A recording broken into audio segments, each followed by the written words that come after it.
Evening on Health Digest with me, Dr. Mercy Korir. And tonight we are looking at the issue of abortions in Kenya.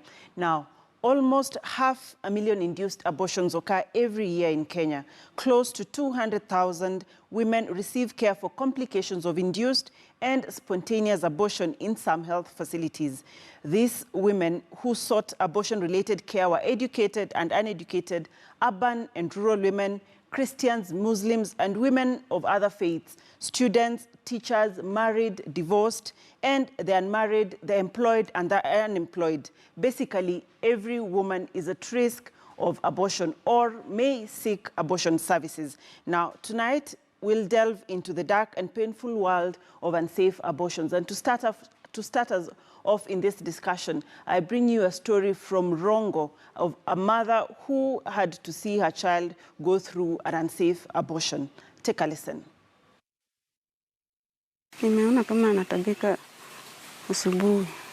Imagine your 17-year-old daughter showing symptoms of pregnancy. You confront her, and as most teenagers, she refuses to tell you the truth. Nilinunua pregnant test, nikapima. Nilipata kama kuna mimba. Nisikia uchungu kwa sababu msichana wangu alikuwa na mimba. You get worked up and send her away. That's the story of Nyaugenya, not her real name, and hundreds of thousands of others. Akaenda, akanunua dawa, akameza.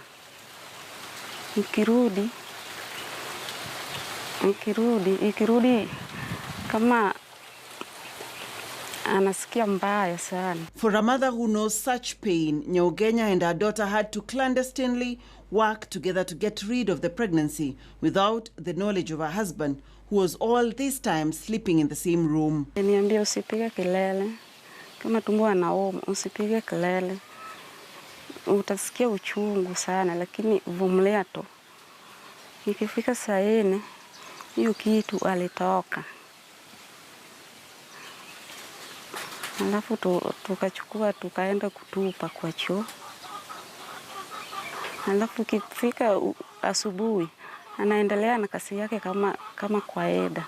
Many others who go through this induced abortion from herbs and other sources haven't lived to tell their story.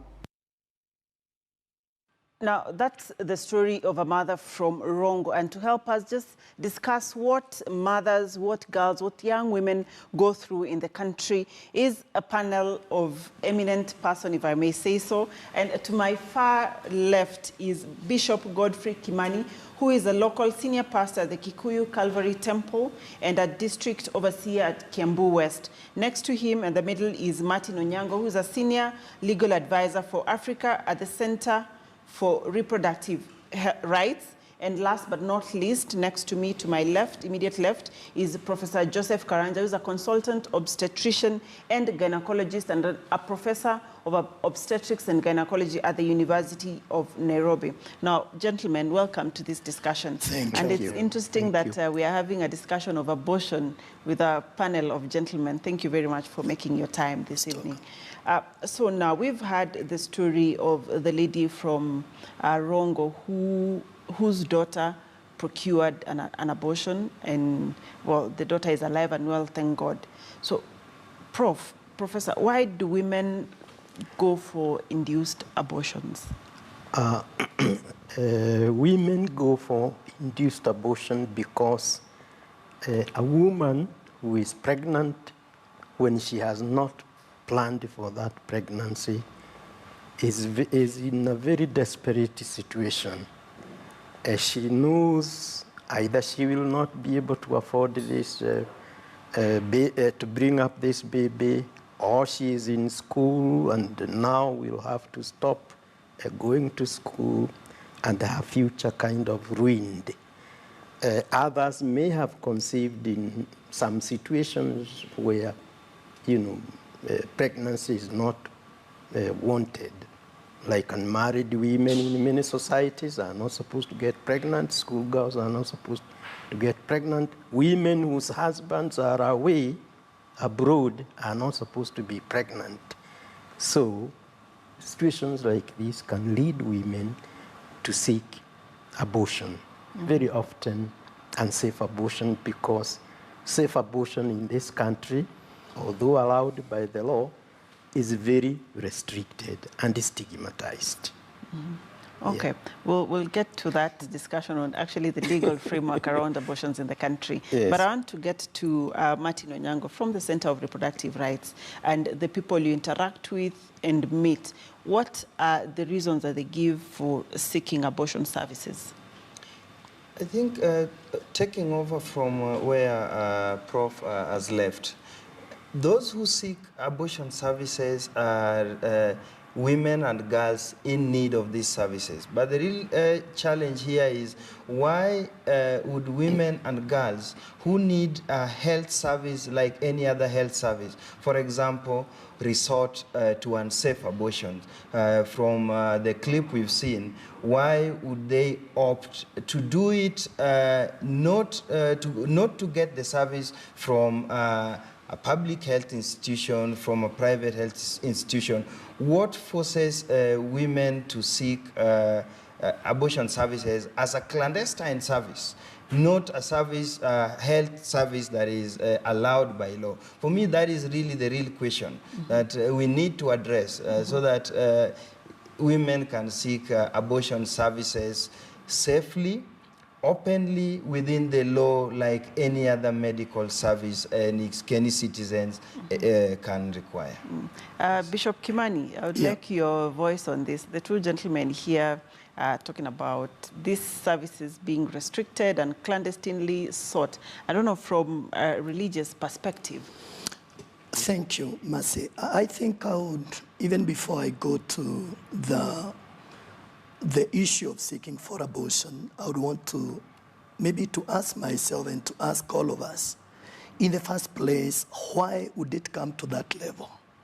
And I've come to realize, like when I look at many issues, teenage pregnancies and the likes of that, it is basically because of lack of proper information. Because if there was no unwanted pregnancy, because I want to think, as they have put it, that why we are looking for abortion services, it is because there is an unwanted pregnancy. And then I would want to address, and I would want us to address ourselves so much on the preventive rather than curative measure, much as they are important and good. We need to address the question of why in the first place is there that unwanted pregnancy. And according to my own observation, majorly it's because of lack of information. And maybe as to why, particularly I like so much majoring on the teenage pregnancy, particularly is lack of information being taken advantage of, basically because they are not properly empowered. Yeah. Okay. Prof and Martin, Bishop has raised an important issue of teenage pregnancies, early motherhood. All of these are talking about unwanted pregnancies that women then seek a way out of that situation. Why is the law restricting women in accessing services? I know this is, especially like in America, it's a very major discussion on pro-life and pro-choice discussions of, the woman's health and the woman's body. Are we at a position where we are now able to discuss that as a country, or are we still sticking to the law and restricting these services? My take on this is that I think the law is now not very restrictive on access to abortion services in this country. One, the discussion on access to abortion within the law has been broadly discussed, was a key component of the constitution-making process. And as a country, we've constitutionalized one particular aspect of healthcare provision. That although we've generally formulated the right to health as a right to every citizen and a right to access reproductive health care services, we've particularly particularized in Article 26(4) access to abortion services within the framework of the Constitution, and allowed trained health professionals to give an opinion for the performance of termination of pregnancy in emergency situation when the health and the life of the mother is in danger, or if Parliament formulates a law that then gives other parameters. And by then, enactment of the Health Act and the hopefully formulation of regulations thereunder, access to abortion services should then be fairly accessible, and this is a service that then should be available including public health institutions. It is now a public health service that should be available. So the question of restriction, to me, is more of stigma, and how do we give life to the protection that is already guaranteed to women and girls in the Constitution. It is no longer about what you feel about that provision, but it is about enabling women and girls who require abortion services to access it safely and within the law. Well, when you say within the law and safely, the caveat, Yes, as enshrined in the Constitution, is that in case of an emergency, when the life of the mother is in danger, and I see Prof is nodding here, that is the caveat. What about these women, like we saw there? She's a teenager, she's in school, she's pregnant, and now she doesn't want to keep this baby. Where is the law for these women, Prof? Thank you, Doctor. I think the law allows even such girls, because the interpretation of health is according to the World Health Organization definition, which says health is a state of complete well-being, physically, mentally, and socially, and not just the absence of disease or infirmity. So the situation in which this girl found herself is also covered by that broad definition of health. We tend to interpret health in a restrictive way, that you have to have TB, you have to have heart disease, you have to have kidney disease. You may not have those, and yet you still will not be healthy according to the WHO definition. So we as healthcare providers have to give that broad interpretation when faced with the problems of women and girls seeking abortion because they feel they are not healthy, or they are in a situation where this is covered by the law. So the argument here is that their mental health is affected by this unwanted pregnancy at this point in time. Yes. I don't know, Bishop, what do you have to say about this? This broad definition of health, according to the WHO, which as Professor has rightly put it. Yeah. But when we look at it in a singular lens where we are looking at health as a physical well-being.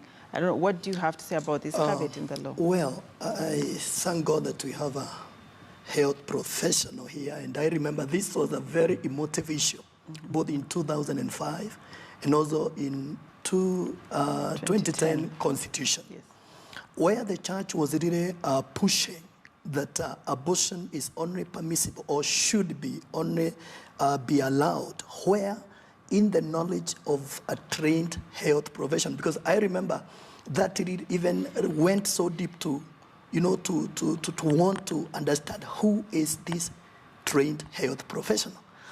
Because according to the word of God, life is given by God, and only God should terminate life. However, there was this route that the church was looting, that in accordance as Prof is putting it, to his maybe judgment that maybe the health of the mother is in danger, maybe in such circumstances. That is the only circumstance that maybe we felt, because I was part of the group that felt that life maybe of an unborn child should be terminated. It is important at this point to mention that we so much talk about the medical consequences of maybe, or the mental consequences of carrying an unwanted pregnancy. But out of my own experience, because we find all these victims, the post-abortion victims, coming to seek our services for psychological counseling and the likes of that. And I've come to realize that this has not been, nobody is answering this. Because my own experience has taught me that the post-abortion trauma is even more harmful in the long term of the life of this woman, be it an old woman, be it a middle-aged woman, or even a teenage, more than maybe the way the trauma is bigger and more traumatizing, and it's a long-term thing. Now speaking from experience, part of the counseling, than just maybe allowing or safely facilitating this pregnancy to be carried to term. And maybe we can be able to handle, it has proven it has been easier to deal with this maybe young or old or middle-aged woman looking at this child, though they never wanted them. And experience has shown that even in marriages, there are unwanted pregnancies, where women first of all reject that pregnancy. But after much counseling, right alone when they see this baby, you realize that they really regret that they were planning to abort this child. And I think I would like to look at it from that perspective. Yeah. Okay.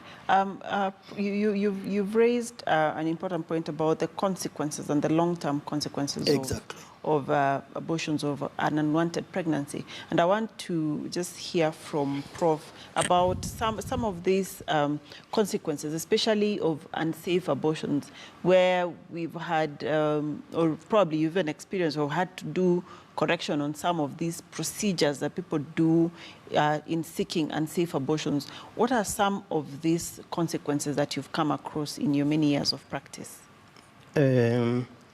Unsafe abortion can be very traumatizing. And the reasons are because of the complications, of the suffering that the woman or girl goes through. Some of them are perforations of the uterus, where the uterus might be removed because it becomes rotten. Others are injuries to the intestines, because people who performed the procedure don't know the basic anatomy. They pass instruments that go straight to the intestines and injure them. And those women will have their intestines resected, parts of them thrown away. Others will live with a colostomy. That is a bag where feces are draining for several months before they are taken back for a major procedure to connect the two sides of the intestines that survived. And obviously, you expect women who have undergone such experiences to report to the bishop later on with the post-traumatic syndrome after abortion. But this will be very rare in a woman who went through proper counseling, through a procedure that was easy because she went to the trained health professionals. But obviously, it will happen to the women who went to the quacks. Yeah. Thank you. Dr. Mercy, maybe we are forgetting, for me, I think the gravest consequence of unsafe abortion is the many women and girls who die in the process. And the Ministry of Health itself in 2012 puts the number to about 17 daily. So we are talking about 17 women and girls who die daily from unsafe abortion, who never get a chance to then go through the treatment or to report to a religious institution for support afterwards. And then a critical look at who then forms this population of women and girls who die from unsafe abortion. Because the question of legality is settled in the Constitution. We cannot debate that.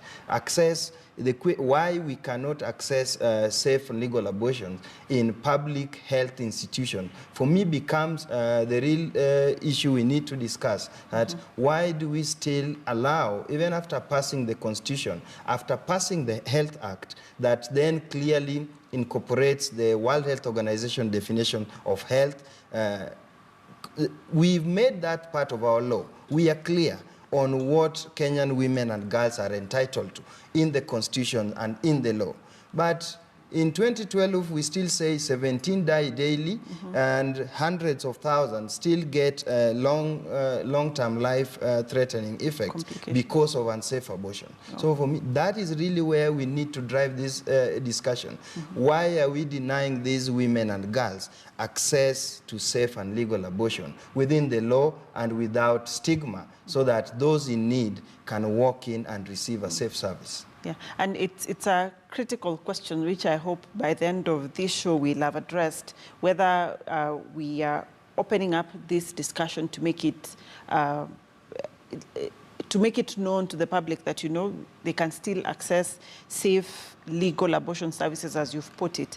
And before we get into that discussion, I want us to listen to one of the nurses that I interacted with, who has seen a number of women, especially young girls between the ages of 14 to 24, who come to her facility when they're in really critical conditions after accessing various other avenues of abortion, and some have actually lost their lives. So let's listen in to Nurse Marisa on her point of view and what her experience has been in abortion services. The profile of those who seek abortion in every community is the same. Everyone. Most of them, they come to inquire about post-abortion care. They have attempted to do their abortion outside, and it has failed.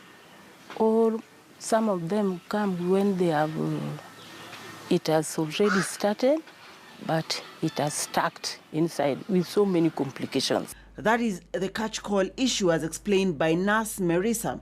She says the question on abortion should be discussed in the open more often so that communities can understand the magnitude of the problem. And somebody has come for that to procure that even safe or park. We must cancel and give her. We should not leave her, because she may go and do something very serious outside. There are many women who are not so lucky to tell their tales after failed abortion procedures. It was 2016. She had sepsis. It was bad. Yani pus was pouring, like water. Lakini we referred. She came when she was sick. She was admitted in the ward. After that is when we started to say, ulipata mtoto? Did you give birth? No. What happened at hii na hii na hii? We want to refer to tobacco. Like she went and died. And since the topic is by and large a taboo, many more fall every day due to quack services and lack of proper health management. When they have found themselves in problem, it's now the others will tell her, drink homo. Just go and dilute homo, drink. Some will go to some doctors who are not trained. You know, there are some people are private, but they are not qualified people. So they don't know anything. So that is the sad reality of what women have to go through out in society when they get an unwanted pregnancy, and some are seeking to abortion services to terminate that pregnancy from quacks, from some other, as Nurse Marisa said, they are diluting some detergents and taking it in a hope that they would terminate that abortion. We'll take a break from there, and we'd bid goodbye to Martin Onyango, who is a senior legal advisor for Africa at the Center for Reproductive Rights, and we'll be joined by Alan Maleche from Kelin just to continue with this discussion on abortion services, and we'll be addressing specific issues raised by Nurse Marisa during that clip that you saw shortly. So don't change that dial. Stay tuned with us.